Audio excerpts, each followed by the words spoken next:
and now it's played out wide to Lowry. It's a good cut back on his right side. That's a great cross, but it's clear for a Chesterfield corner. It's a good build up play from Crawley. To break down the right, but it's a good challenge again from Lowry. What was your life like as a professional footballer? Pretty enjoyable.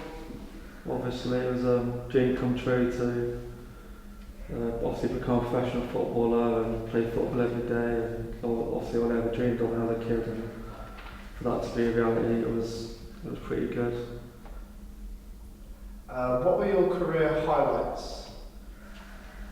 Had loads of different ones. Obviously, like kind of had like a getting into youth team. Started being offered the apprenticeship to actually sign for Chesterfield was obviously the first one. Making my debut was one against West Ham in a cup game on Sky. That was pretty special. Got quite a few texts and phone calls after that, after everyone seeing me on telly. So that was quite a nice highlight to have. Originally, where did you see your career taking you? As high as possible, really. I didn't really set a boundary on anything. I just wanted to obviously keep improving as best I could, and like I said earlier, just try and keep setting little goals up just to obviously get into the first team and play regularly, then play well, and just keep setting little goals and see about the injury, who knows where it might have led. When did your injury first start to hamper your professional career? Probably when I first got injured, really. Just training Friday before a game, just playing a little loss like pre-match, like 11-side game training, just running down the wing, felt my leg hyperextend and felt something pop. Obviously didn't know what it was at the time, and then from then on it's been a little bit more difficult to try and recover from injuries. Obviously out for a long time with that one, so from that was the very start when it started obviously being a problem. How do you cope with not playing professionally anymore?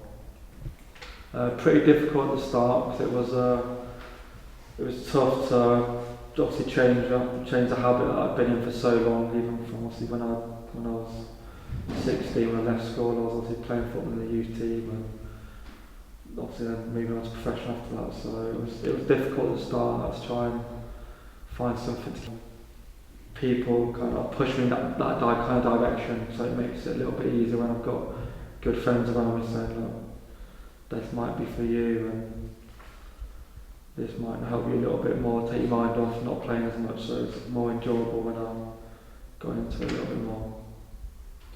How much do you miss playing football as a profession? Quite badly, obviously. It's pretty nice job to have.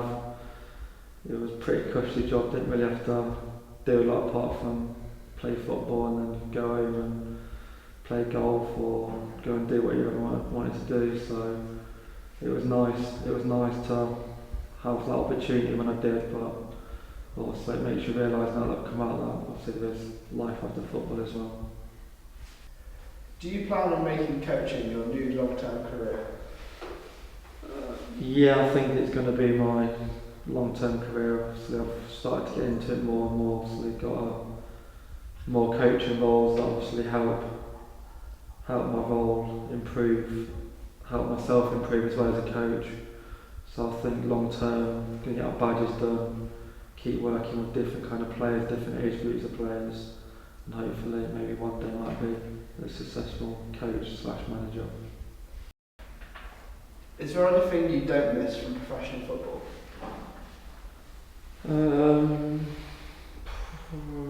Probably